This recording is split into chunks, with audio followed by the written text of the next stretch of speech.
The village had been burning for 3 days before we arrived, and by the time our boots touched the track, there was nothing left to burn. At 04:30, on the 14th of January 1994, I was moving through a Bosnian mountain village called Kupreshka with 4 other men. And the silence was the kind of silence that makes experienced soldiers slow down without being told to. Snow was falling in small, careful pieces. The air tasted of ash and frozen stone and something older underneath, the particular cold smell of masonry that has been heated and then abandoned to a hard winter. Every structure on the main track had been reduced to varying degrees of ruin, some skeletal, some collapsed entirely into rubble that had already begun to disappear beneath the snow. The only sound beyond our boots was the occasional complaint of a frozen timber settling somewhere in the darkness ahead. We had been sent to conduct a welfare assessment, which was the official language for confirming what the intelligence file had already recorded. That Kupreshka was empty, that whoever had lived there was gone, and that nothing living remained inside the perimeter. I was wrong about that last part. If stories like this stay with you, subscribe to War and Wild so you never miss one, and leave a comment telling us what city you are watching from. We read every single one. My name is James Alderton. In January of 1994, I held the rank of corporal in the 1st Battalion, Prince of Wales's regiment, attached to the United Nations Protection Force in central Bosnia. I was 26 years old. I had been in country for 4 months. I had developed, or believed I had developed, the functional distance from what I was seeing every day that keeps a soldier operational when the work is relentless and the logic of events resists the categories that training provides. Bosnia was educating me about the limits of that distance in slow and cumulative ways that I would not fully understand until much later.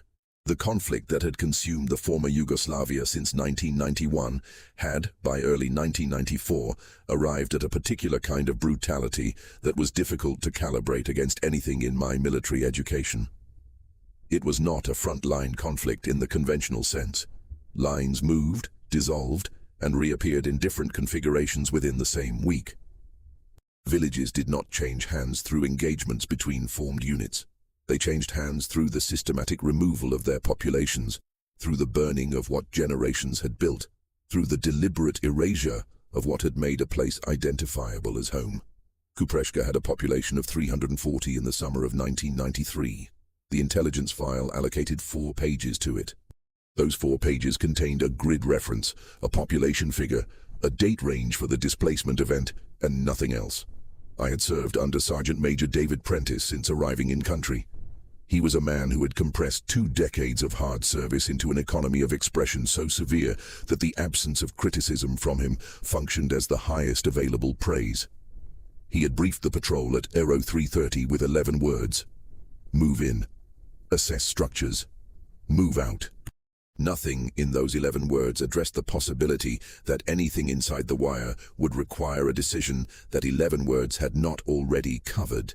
We were 40 meters into the village when Private Holloway, moving on my left, stopped and raised a closed fist. The patrol froze. The silence came back full and immediate, settling over the ruins and the snow and the gray shapes of collapsed walls. Then I heard it. A sound so small against the scale of the destruction surrounding us that it required several seconds to locate and several more to identify.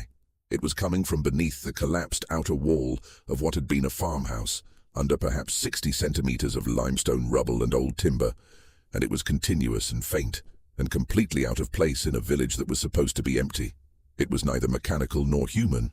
I put my gloved hand flat on the cold stone and felt nothing. The sound continued. I began to move rubble. 11 minutes. I know the time because I was counting them with the particular awareness that comes from doing something in darkness that makes noise and cannot be rushed. My hands moved through the debris in sections, testing weight before shifting it, listening between movements, the smell of wet ash rising from below the surface as I worked deeper. What I found was a void formed by 2 fallen wall sections leaning against each other at an angle, perhaps the interior volume of a domestic washing machine. And inside that void, against the far wall where a strip of old grain sacking had bunched and held the cold air out in a small insulating pocket, was a wolf pup. 6 weeks old, perhaps 8. Its coat was charcoal and ash pale along the spine. its amber eyes enormous in a face still too small to accommodate them properly, its ribs visible beneath the fur where the cold and the days without food had thinned it along the flanks. It was not making the sound I had heard from the surface. It was not injured in any obvious way. It was lying flat and completely still and looking at me with an expression that contained no hope and no expectation and no appeal, only the simple continuous fact of its own existence. The sound had been its breathing. I held it for a moment in both gloved hands. I assessed the weight of it, which was almost nothing, the warmth of it, which was barely more than nothing, and the quality of its stillness, which was not the stillness of an animal too far gone to move, but the stillness of an animal conserving everything it had left. I had no orders that covered this. I had my assessment kit and my weapon, and 4 soldiers waiting behind me in the dark, and a destroyed village full of nothing else that was alive. I opened my jacket. I placed the animal against my chest. I closed the jacket around it and stood up, and moved on. I named him nothing for the first 2 weeks. The name came from Corporal Dragan Kovacevic, our local interpreter, who saw the animal on its 3rd evening at the forward operating base and spoke the Bosnian word for wolf without ceremony or inflection. Vuk. The word was accurate and had no sentiment attached to it, and it stayed in the way that accurate things do. By that point, Vuk was consuming tinned sardines and reconstituted powdered milk mixed with warm water from a mess cup, and he was sleeping on a folded combat jacket inside my Bergen at the foot of my cot, and the question of whether he would survive had begun to migrate toward the more complex question of what he would become. What he became required revision of my understanding of that word, animal, which I had been using to describe something whose behavior I was confident I could anticipate. Vuk was not domesticated in the way that word implies compliance. His choices were offered, never compelled. When he remained inside the compound, it was because the compound was where he had decided to be, and that distinction communicated itself physically in how he moved and what he attended to. He learned the patrol schedule within his first month in the way that animals learn patterns they have decided to incorporate. On mornings when I geared up for a route assessment or a welfare run, he was positioned at my left boot by the time I reached the vehicle without having been placed there. On stand-down days, he moved in slow, deliberate circuits of the interior perimeter, nose at ground level, processing everything with the systematic focus of a nervous system organized entirely around information that human instruments cannot detect. In late February, on a patrol route we had walked 14 times without incident, Vuk stopped. He was moving loose at my left side, as he had established as his position on every patrol since he became mobile enough to sustain the pace, and he stopped walking and turned his head toward a copse of beech trees 40 meters off the track at our 2 o'clock position. He did not make a sound. He stood and looked, and the quality of his attention was concentrated enough to communicate itself to me as physical pressure at the base of my neck. I stopped. The patrol stopped. We held for 4 minutes. Nothing moved in the trees. Vuk eventually looked away and we moved on. I recorded the behavior in my patrol log that evening because it seemed worth recording. I made no assessment of what it meant. I filed the log and continued with the rotation. Sergeant Major Prentice came to me 6 days after Vuk arrived at the forward operating base. He stood in the entrance of my accommodation tent and communicated through his posture alone that the conversation would be brief and that its conclusion had been determined before he crossed the threshold. He enumerated 3 concerns: hygiene, liability, and operational distraction. He told me to remove the animal from the compound. I listened to all of this without interruption, and then I asked for 48 hours of observation before the decision was finalized. Prentice was not a man given to accommodation of requests made beneath his rank, but he was a precise and fair man, and he agreed to 48 hours. He never raised the subject again. He never told me what he observed during those 2 days.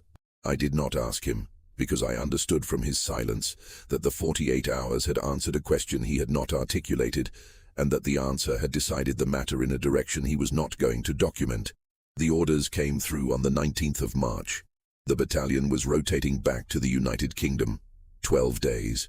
The regulations governing the movement of personnel from UN-Pro-4 theater were unambiguous regarding animals. They were not to be transported. Vuk had been with the unit for 63 days. He weighed 11 kilograms. He maintained a following distance of approximately 2 meters from my left heel in all conditions. inside the wire and beyond it, and he had done nothing in 63 days to validate the concerns Sergeant Major Prentice had raised in February. None of that was relevant to the language of the regulation. On the 21st of March, Vuk was injured. A supply vehicle entering through the main gate came in at a speed inconsistent with the internal compound protocols, and Vuk, moving along the interior fence line on his morning circuit, was caught by the front corner of the front bumper. It was not a high-speed impact, but the angle was wrong, and the result was a deep laceration along his right shoulder and a probable fracture of the scapula. Captain Harris, the battalion medical officer, who possessed no formal veterinary training but was the closest qualified person available, assessed Vuk on the examination table of the medical post and told me with direct professional honesty that he could not determine the severity of the bone damage without imaging equipment the post did not have. He cleaned and closed the wound.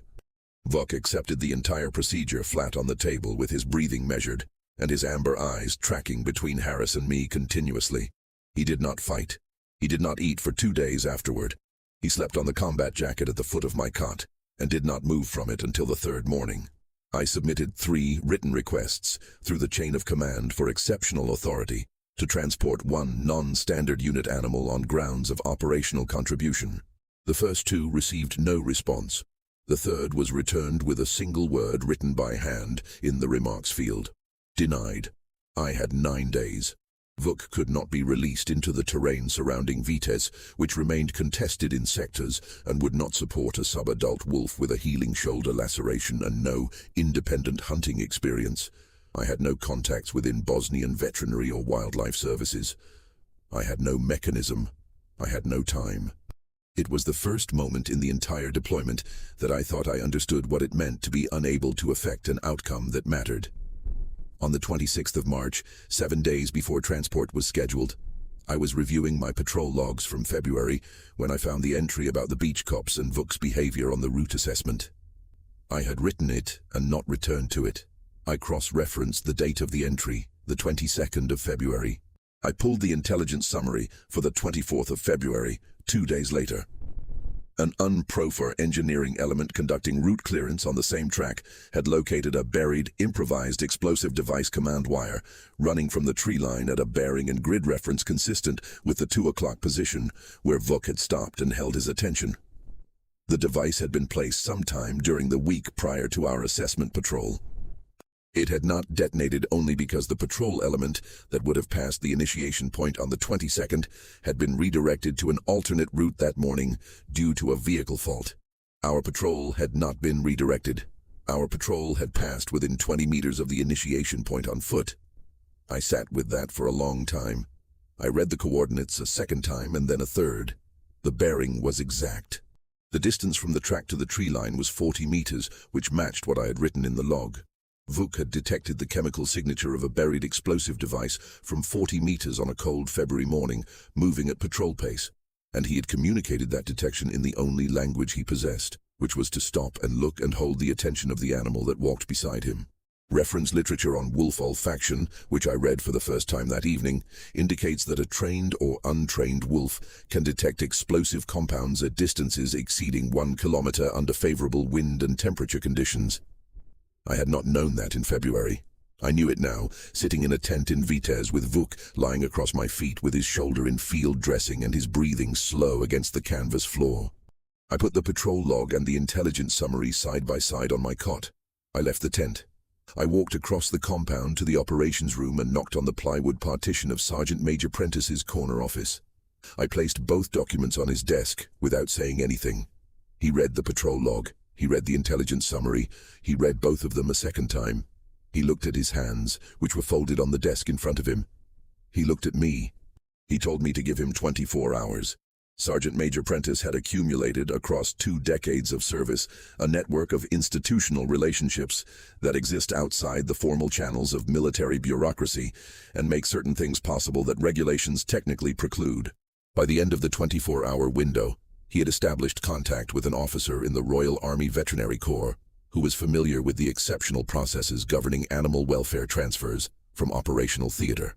He had also identified a private welfare coordination network operating informally through regimental connections and charitable funding that was equipped to receive an animal classified outside standard military categories and arrange licensed sanctuary placement in the United Kingdom. Within 48 hours of our conversation, there was a transport plan. It was not elegant, and it was not fast, and it required Captain Harris to produce a veterinary certification by hand that neither his training nor his authority technically qualified him to sign. He signed it. Vuk traveled to the United Kingdom in a reinforced transport crate in the cargo hold of a military logistics flight out of Split on the 2nd of April, 1994. Captain Harris administered the sedation dosage with the precision of a man operating at the outer edge of his competence and unwilling to operate beyond it. Sergeant Major Prentice, whose name appears on none of the paperwork, came to the cargo loading point at 0545 on the morning of departure and stood without speaking until the aircraft was out of sight. He did not look at me during this time, and I understood that this was deliberate, that he needed to watch the aircraft go and not to be observed doing it. I have thought about that detail many times in the years since. Vuk arrived in England on the 4th of April. He was received at a licensed wildlife facility in Shropshire, operated by a former RSPCA wildlife officer named Margaret Calloway, who had been briefed on his history and who met the transport at the depot with a quietness and efficiency that I found immediately credible. She had worked with European wolves before. She had not worked with one that had conducted patrols in a contested combat zone. She told me she would not need me to explain his temperament further. She said she would learn it herself. I believed her without qualification. Captain Harris told me afterward, in the manner that soldiers mark important things between themselves, which is indirectly and without ceremony and without invitation to respond, that in his professional assessment, Vuk had detected the improvised device by its chemical signature from a bearing and distance consistent with the patrol log entry. He said this quietly once, and then he turned to something else and did not mention it again. I understood that this was the form his recognition took, and I did not ask him to elaborate. Vuk lived at the Shropshire facility for 11 years. I visited every week for 9 of those years, until the nature of my work changed in ways that made the weekly distance impossible to sustain. The facility kept detailed records. His weight across the seasons, his behavioral patterns, the way he moved along the perimeter fence in the early evening and stopped at the northwest corner and stood there with his nose lifted into whatever the wind was carrying from that direction, reading it, cataloguing it, finding in it whatever information that part of his neurology was built to find. He never became something other than what he was. He never forgot what he had been in the village and on the patrol route and in the lean months before the soldiers found him, and I did not want him to. He died in the spring of 2005. Margaret called me. She said it was quiet and that he had been comfortable and that he went the way wolves in her experience prefer to go, which is to say without witness and without assistance and on his own terms. He was approximately 12 years old, which is the outer edge of the lifespan available to a wolf that has survived a Bosnian winter on ash and cold and very little else. He was never officially recognized by the Ministry of Defense. His name appears in no regimental record. The patrol log entry that documents his detection of the command wire on the 22nd of February 1994 exists in my personal files and nowhere that the institutional record can reach. The UNPROFOR after-action documentation for that period contains no reference to a wolf. History has not included him in any formal account of what happened in central Bosnia in the winter and spring of that year. I know what he did. Captain Harris knows. Sergeant Major Prentice, who is 72 now, and with whom I still speak twice a year, knows. He told me once, briefly and without invitation to respond, that the 48 hours he spent observing Vuk in the compound in February were the 48 hours that settled his position on the matter. He told me this and changed the subject, and I understood exactly what he meant and did not press him to say more. Some decisions announce themselves across accumulated time, rather than through argument. The grey wolves of the Balkans have been listed as an endangered population in Bosnia since the 1980s. The conflict of the 1990s compressed their range further. The village of Kupreshka, or what the map still designates by that name, has never been resettled. The stone structures are there still, or what remains of them, filling slowly with young beech and pine as the slope reclaims the cleared ground, one season at a time. I have not been back. I know what I would find if I went. I know which collapsed wall on the main track would still hold its geometry, and I know what the cavity beneath it would feel like in January, with the light failing and the snow coming down and the frozen timber settling in the dark. Some spaces keep their shape long after everything inside them has changed. Vuk was a wolf. He owed us nothing. He was 6 weeks old and starving in a ruined building in a country that was tearing itself apart, and we took him in. And he paid us back in the only currency he possessed, which was attention and consistency, and a nose that could find what we could not see. We had not earned that from him. We had not even known to ask for it. In the hardest places, the strongest bonds are born.